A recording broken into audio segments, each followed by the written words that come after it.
After work time, it's recall time. This activity takes 10 to 15 minutes. Children and caregiver meet to discuss and share information on what the children have done. They talk about the work and play experiences. Children will act out or show and tell what they have been doing. The teacher interacts with each child, taking turns by asking open-ended questions such as, where did you play? Who did you play with today? What did you do?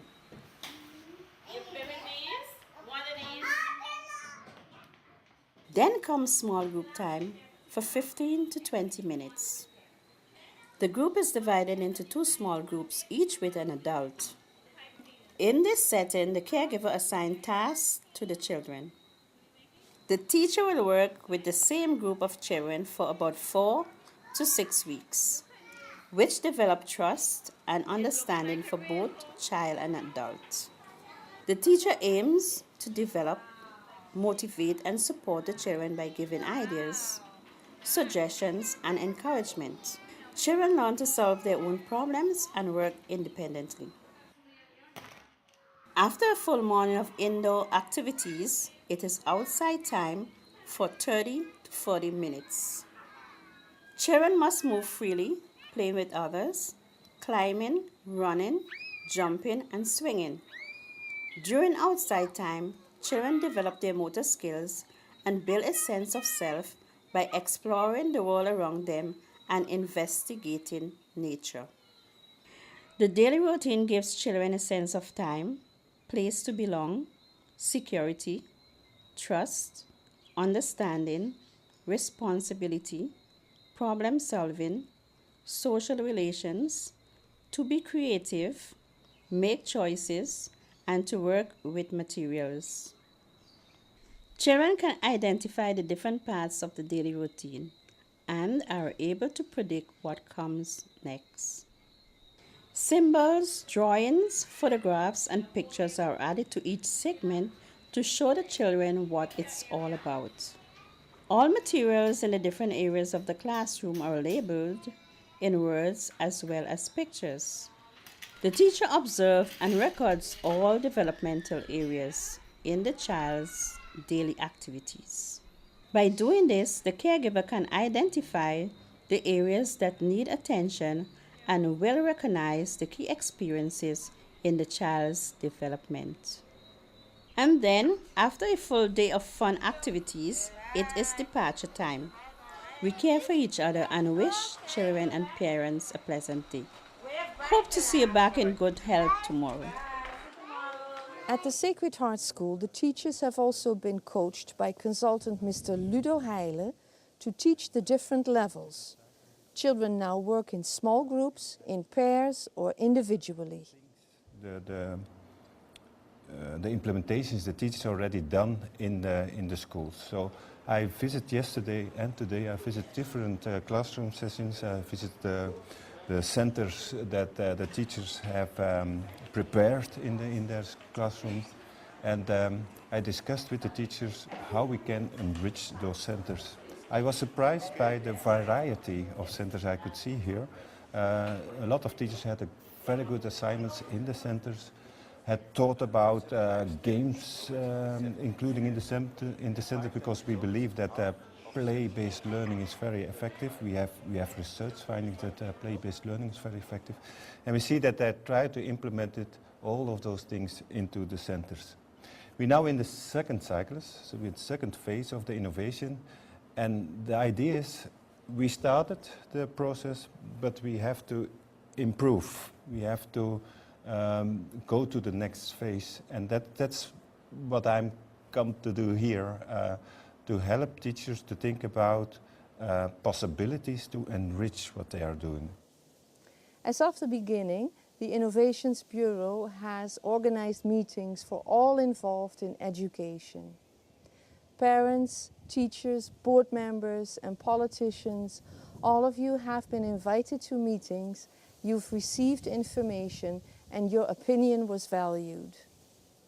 We have used a partnership wheel in all 3 workshops because key to the workshop is to make the different stakeholders aware that they are not alone in raising children, that there are a series of partners which are available, but maybe they have never thought of them as partners. The partnership wheel also helps them to think and rethink the quality of a partnership. It's not that every partnership is already as good as you want it to be. It indicates who takes the initiative and do you ever get any reaction back. I think it helped the parents and the teachers and the technocrats a lot in identifying more partners and in rethinking their own role as partner. There are two sides on partnership. It's you being a partner and how the other sees you as a partner. Are you a good partner towards the other? The parents particularly came up with great ideas. They became very practical. They were very quick in realizing that it takes two partners. And they were very quick in recognizing their own role. So yes, they were clear in what they expect from the school as a partner. They were very open in how they felt treated now. But they were also honest enough to say, we can be better partners. We can attend meetings more frequently. We can take the initiative to ask for meetings if we want to know what's going on with the children. And they even realized, we could become better partners among ourselves. Why don't we organize ourselves as parents, to become supportive in issues in raising children? It's not always the school or the government who should help you. We can help ourselves. It's important for the schools to have their separate plan, a development plan, a school development plan, also for the time horizon 2008-2012, because their activities are primarily focused on the teachers and the children. Their activities are different from the boards, and they have to know how they're proceeding along, how they're going to reach their goals and objectives also. What can we do about this? Where are our strengths where we can challenge these threats? A strategic operational plan really defines where you are at this point in time, and it then defines where you want to be in the future and the different steps you want to take to get there. It looks at your organization, you define your strategic direction, you define your mission and your vision, your goals and your objectives. And it also looks at the other factors of your institution, of your foundation, that are important in achieving those goals. Research has shown that children learn a new language best when they are actively involved and when they're using all of their senses. This is called total physical response. TPR was used over the past 8 years in primary school to teach Dutch as a foreign language. And we've already noticed that the children are doing better in Dutch.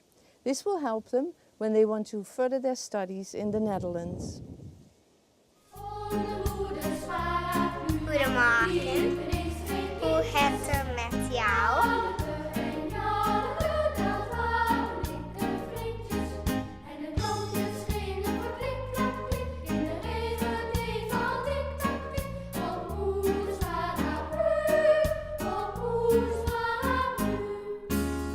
Dutch immersion doesn't stop at the school. Also, Child Focus organizes after-school activities for Dutch. Emphasis here is on fun activities such as games, stories and Dutch food. We celebrate the Queen's birthday with songs, and the children can visit the old age home.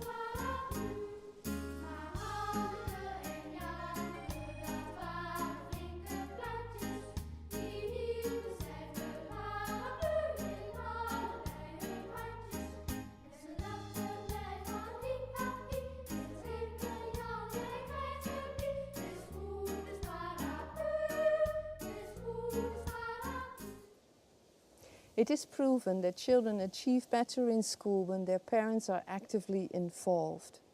So the Innovations Bureau has always kept the parents informed through newsletters and parent evenings and our TV program. Over the past years, we have organized at least 2 parent meetings per year. Some dealt directly with parenting skills and were very informative. And some were mainly just for fun. Don't stand, don't command from in a distance. And then you curse and you go on and on and on because you repeat yourself on and you lose your cool and then you're angry, you're out of control and you look at you like, what's wrong with you? Yeah.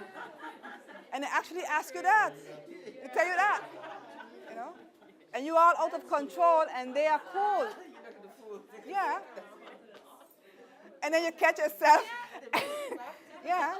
And you figure that, you know what, this child is calm and cool and I'm out of control. Today we invited the parents to come and have a look around in the school.